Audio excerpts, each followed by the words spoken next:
We have threats fired in all directions: Russia, Ukraine, America, and back again. Plus, aid arrives in Gaza and ignites more questions about what's next in the war between Israel and Hamas. War correspondent Hollie McKay on what to know and why it matters. I'm Jenna, and this is Smarter News.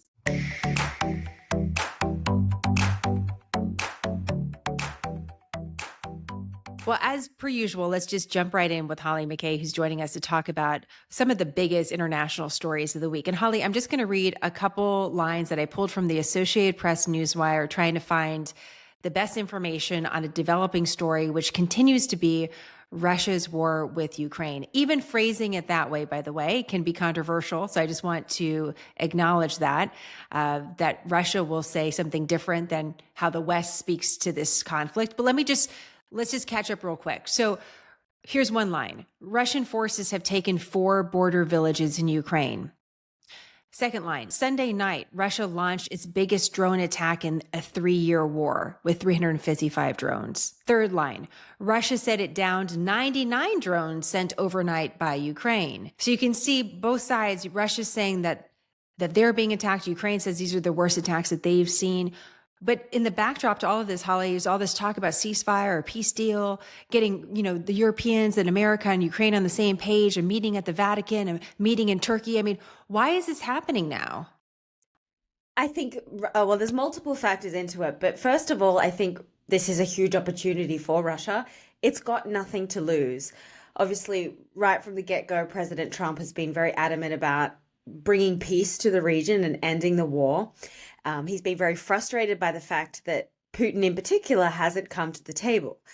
I don't believe Putin ever had real intention of coming to the table. And it's a win for him either way, because he can prolong these peace negotiations. The longer it is prolonged, the longer he has to continue the war. President Trump has also threatened to walk away, seeing no resolution in it. That's also a win for Putin, because if the US walks away, does that mean that the US is no longer going to support Ukraine? Is that diminished in that sense? So that is a big win for Russia. So right now, Russia has the upper hand because they don't really have to come to the table if they don't feel like it. And if the US chooses to leave, then that's great for them. So Russia has gained a lot of confidence after these recent gains. Ukraine is struggling in terms of troop levels. It's got, because of high casualties, recruitment problems, and really just fatigue after more than 3 years at war. So Russia is really trying to exploit these weaknesses. So it's perfect timing in that sense.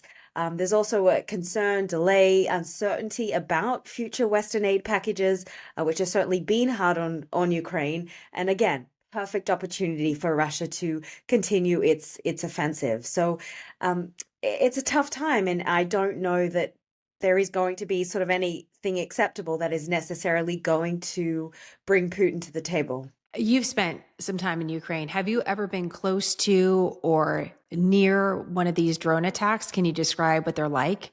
Absolutely. So I was in Bakhmut. I remember that was in November of 2022. So that's when the Wagner Group essentially was taking it over. And so it was very, very intense combat at that time.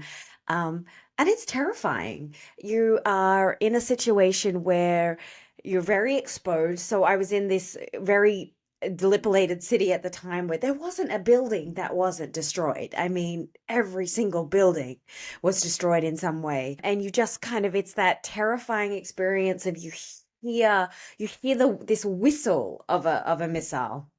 And I mean, I can send you video too, Jenna. You hear this whistle, and then you have this sort of 2 seconds where you don't actually know where it will land. Bird won't get in there.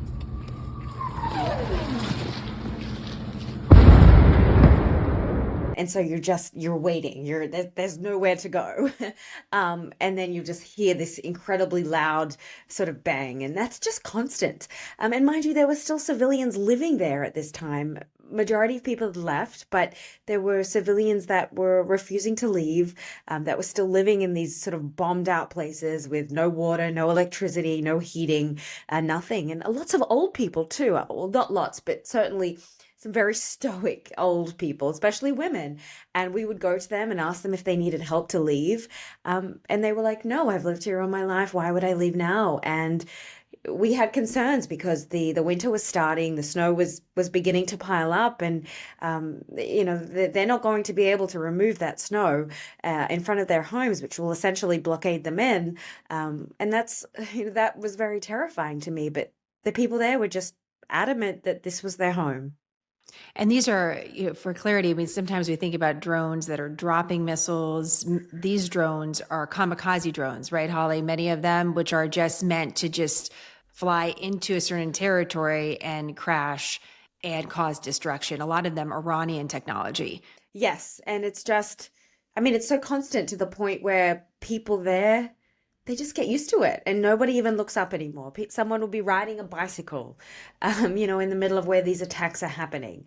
And, something will be, we would be kind of waiting at one point and then maybe leave. And then a minute later, that area, that exact location is bombed. So it's just this kind of real Russian roulette game that I think people have become sadly so accustomed to in those regions. And now I can only imagine how, what daily life must be like at this point. Well, Russian roulette takes on a whole different meaning when we actually apply it in this particular way. Final question about this. I was thinking about what you said about snow, and I'm thinking about the time of year that we're in with Ukraine and wondering if this is a factor. There's been some talk of a summer offensive by Russia. This is when in Ukraine, the weather is good for both sides, quite frankly. Could that be another variable in this calculation as to how both sides are trying to engage each other? Yeah, absolutely. Summer is sort of the best time in that part of the world to fight a war. You've got much clearer tracks on the road. You've got clearer visibility. You've got longer days, unlike the winter, which can be a lot more difficult to maneuver. So summer certainly brings a lot more pain. Well, sometimes, don't mean to interrupt you there, the simplest explanation for why you see aggression or escalation is just logistics or operations or the ease of being able to move. And so we just want to make sure that we keep that in mind as we're watching the headlines. And we'll see where it goes from here. President Trump had some strong language for Vladimir Putin. We'll see if it lands anywhere, if it goes anywhere. At this point, it doesn't at the time of this recording. I want to go to the Middle East now because we've been watching what's continuing to happen between Israel and Hamas. There's another offensive by Israel that has been taking place, and Israel has blocked aid, food, commercial resources going into Gaza. Can you just kind of bring us to where we are today, Holly, in this war? So there are still a number of hostages that are yet to be released that Israel is determined to have released. And then you also have Israel's plans to basically take over Gaza. To fully occupy it, to move Gazans to sort of particular locations, and then go in there and take over, which of course is contentious because President Trump has also been trying to foster a peace deal in the Middle East. And I don't know that sort of occupation was fully part of his goal with that.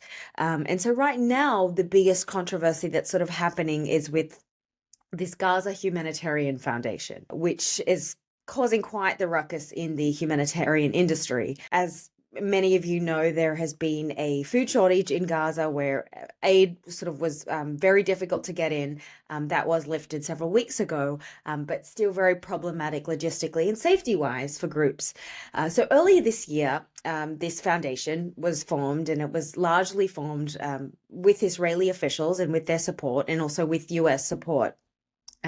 But what it's doing is it's working outside very well-established humanitarian channels. And for the last, several decades, the UN has basically been in charge of humanitarian relief in getting the food in, as the central coordinating body. And then different aid groups kind of work under them to make it happen. But I think just personally, for a lot of the criticism that the UN gets in many different fronts from, Security Council and beyond, one thing that it does do quite very well, it has a very streamlined aid process.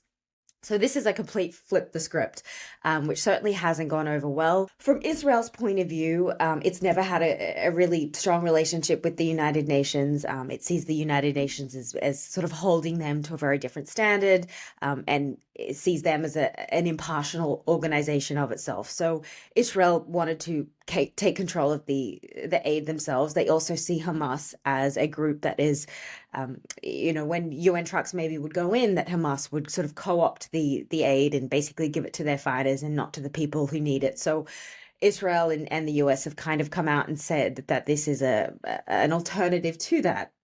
But on the other side, it's really being billed as a selective targeting or sort of a potential exclusion of vulnerable people. The person that was running it, a former Marine, Jake Wood, stepped down, saying he couldn't possibly sort of stick to the impartial rules of humanitarian aid in this situation. There was another big controversy in the sense that the guards that would be going in with them would be armed, which is also usually considered a big no-no in the humanitarian space, that humanitarian workers have to be seen in the same way as journalists, really. We don't go in with guns. We're going in, unarmed, or at least I am when I'm in these situations. I mean, that's really the way that humanitarians are seen, as being, no way can they be non-combatants. And so there is very genuine concern about the partiality of this organization. Well, but there has been concerns, hasn't there, Holly, that Israel has had and America has had about how Hamas has infiltrated the general population in Gaza, that it's tough to separate, and that there's been some UN employees that have been linked to Hamas. And so why would Israel not want the United Nations? The United Nations is there to do things like this. So why would Israel take such a stand to say, hey, United Nations, we can't have you a part of this? Is there a reason for that? Yes. So Israel has very, very little trust in the United Nations. And if we remember sort of over the last couple of years, there's been a lot of concerns about UNRWA, which was the sort of UN arm in Gaza, about certain members being involved in October 7 and then sort of involved in Hamas. And so a lot of people have been sort of stood down from their jobs or investigated for that. So Israel overall has very little trust in the UN system and sees it as its role to kind of take control. And so here's this question about this, another alternative, but with that alternative also comes controversy. So at the end of the day, it's how do you get aid to people that are caught in the crossfire here of this continuing war? I just have a final question for you. And I'm going to ask a little bit of your opinion here, Holly, so you could take it where you want to take it.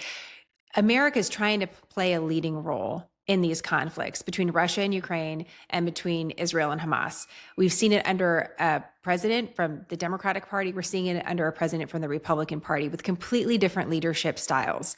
But yet America doesn't seem to be able to play the role to bring peace. Why isn't that? Why can't we play a more positive or productive role in getting these conflicts to end? Why does it seem that we're not necessarily leading in that regard? I think in order to have some sense of peace or to reach a deal, there has to be a willingness from both sides to compromise. And I think what we're seeing with these two conflicts is that the willingness is not necessarily there. That both sides have very divergent goals of what they want out of it, and they're just not finding that middle ground to meet on. And I think that is a huge part of the problem is you have to want peace in order to kind of etch your way there. And I think that has been very frustrating for lawmakers and the Trump administration, because it doesn't, just doesn't seem close right now. And that's not to say something might happen tomorrow. Right. But right now, it just seems that the sides are so far apart. And I think just very set in their ways of what they want and how they see their security. And I don't know that the US's word is going to matter necessarily at the end of the day anymore. If Trump says you have to do it one way and they say, no, we're going to do it this way, then yes, they may, if in the case of Israel, have to endure an aid cut. But Israel's going to do what it thinks is going to be right for its security in the same sense that Russia, I don't think, has any intention of stepping back. So I think that's the core problem, is that the sides in both these conflicts are just so far apart. As I was preparing for our conversation, I was looking at the images from Gaza and then looking at images from Ukraine. You can see, just as you mentioned, these just destroyed buildings and just utter destruction. And you Yeah. wonder, well, what's that next step then from there? Where do you go from there? And if there's not the willingness now, then what's next? And that's obviously a very big question. It is, and it's heartbreaking. And just over the years of covering these different parts of the world, it's just so hard to kind of fathom what good comes out of these mass conflicts, and when they're so prolonged and so many people suffer, and even when they do end and we all move on as press people, but there's so much left behind, and it's heartbreaking. Heartbreaking is a good term for it. And you know that life continues. Families continue to have babies. You have generations that are growing up during a time of conflict and war. And you just think into the future of what this means for not only global policy, but global peace. So a lot of deep thoughts in a short period of time, as per usual. Holllie, thank you so much. It's always nice to have you. Thank you, Jenna.